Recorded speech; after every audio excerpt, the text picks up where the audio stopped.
Hi everybody, this is Mr. Bishop again. I'd like to welcome you all to our second screencast. And so in our first screencast, we introduced the concept of what a screencast is and why we are doing them now in biology class.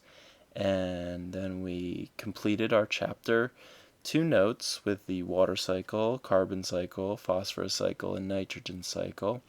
And now we're going to go ahead in this screencast and we are going to start our Chapter 3 notes about communities and biomes and the main ideas in Chapter 3. So, communities.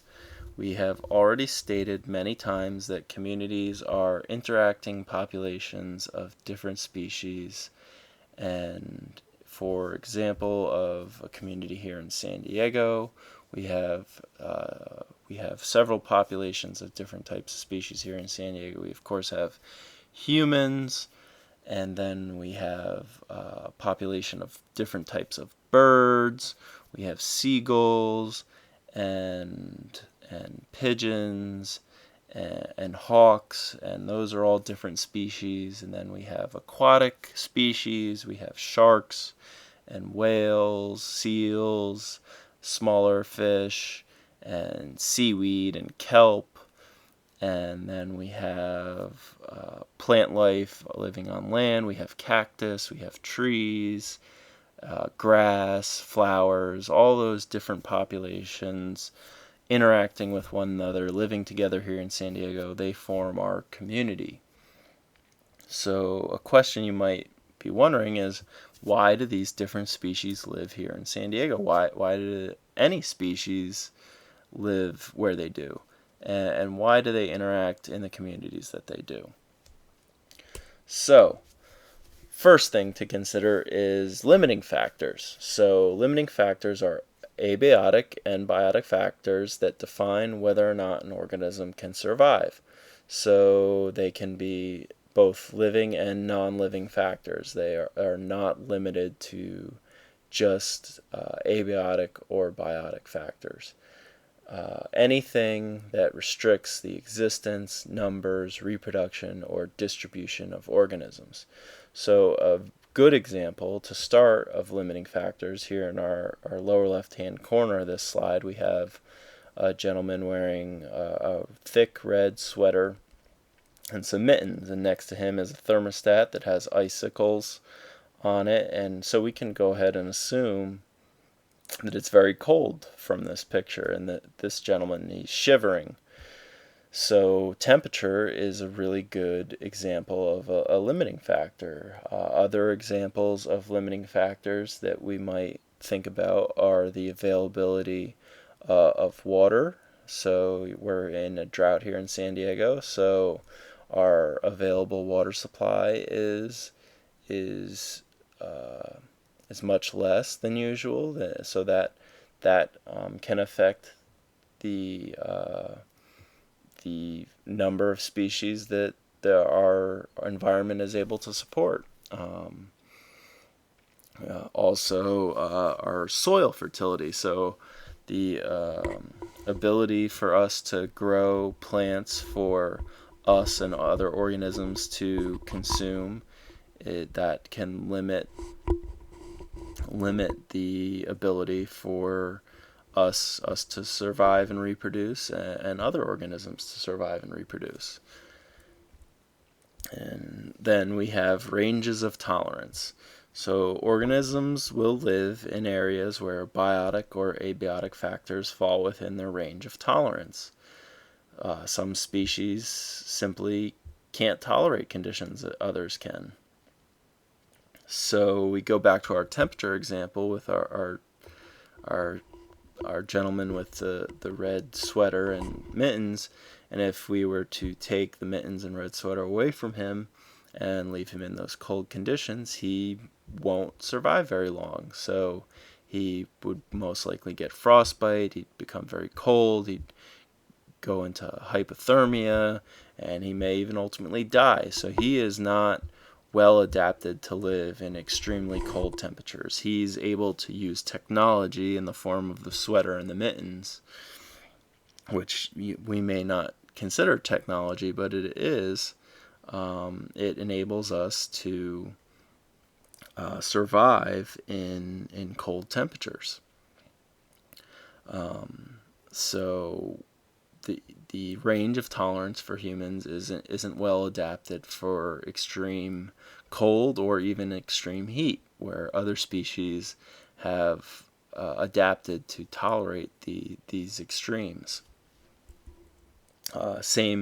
Another example would be if we were to take a fish who is well adapted to their aquatic environment and take them out of water and place them on land, the fish would not survive very long because its gills are adapted to breathe oxygen in water and not adapted like our lungs as humans to inhale and exhale oxygen from the atmosphere to breathe. So the fish would not survive well out of its aquatic environment, and the same would be for us if we tried to survive underwater. We have to come to the surface and inhale before we can go back underwater. So we are not able to live underwater, obviously. So, succession. Succession is the orderly natural change and species replacement that takes place in communities of an ecosystem. So it is very often difficult to observe as it takes place over many years. And we're not talking 5 or 10 or even 30 or 40 or 50 years. We're talking about hundreds to hundreds of millions of years time. So a classic example of succession is the dinosaurs were once the dominant species of planet Earth, and then some dramatic event occurred that caused the dinosaurs to go extinct, and then our mammalian ancestors rose and eventually grew and evolved into humans, and humans are now the dominant species of the planet Earth. So primary succession is when communities develop from bare rock. It is called primary succession. So there are species on planet Earth that are able to just live off rocks, and one of these pioneer species the pioneer species is the first species in an area to live. An example is a lichen, and a lichen is actually an example of a symbiotic relationship between bacteria, specialized bacteria that live on the filaments of fungus, and they are able to grow on bare rock, and that is how they live. They need very little other sources of nutrients to live, and they are a classic pioneer species. So then after our pioneer species, we have a secondary succession. So changes that occur when communities are disrupted by natural disasters or humans and fires. So as I stated earlier, we had the dinosaurs, and they became extinct through some natural disaster. We are certain, we think it involved a meteor or a volcanic eruption, but something caused the dinosaurs to go extinct, and then mammals were able to rise as the dominant species of the planet Earth for the time being. Another example here pictured is we have a tree that falls over. That could have been, a tree can fall over naturally if it dies, or perhaps there was a forest fire, or lightning struck it, or it was chopped down by a human, and then now flowers will start to grow on that dead tree. So this is an example of a secondary succession. And then finally we have a climax community, so a stable, mature community that undergoes little or no change in species over time.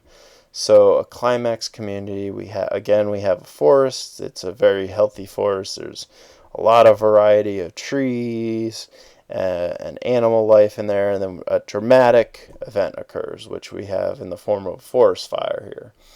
And so the trees have now burned, and there's an ash layer, but there are still seeds down on the ground from the forest. And even though it takes a very long time for that forest to regrow, there is a lot of nutrients and in that soil.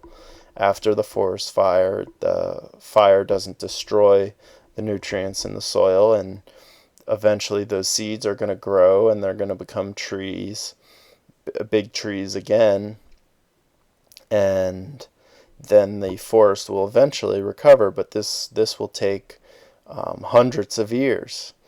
So that is an example of a climax community. And that is where we are going to stop our second screencast, and we are going to have one more screencast than I anticipated having, but I do believe that that will be a good thing. And so thank you for watching, and we will pick up here with our third screencast.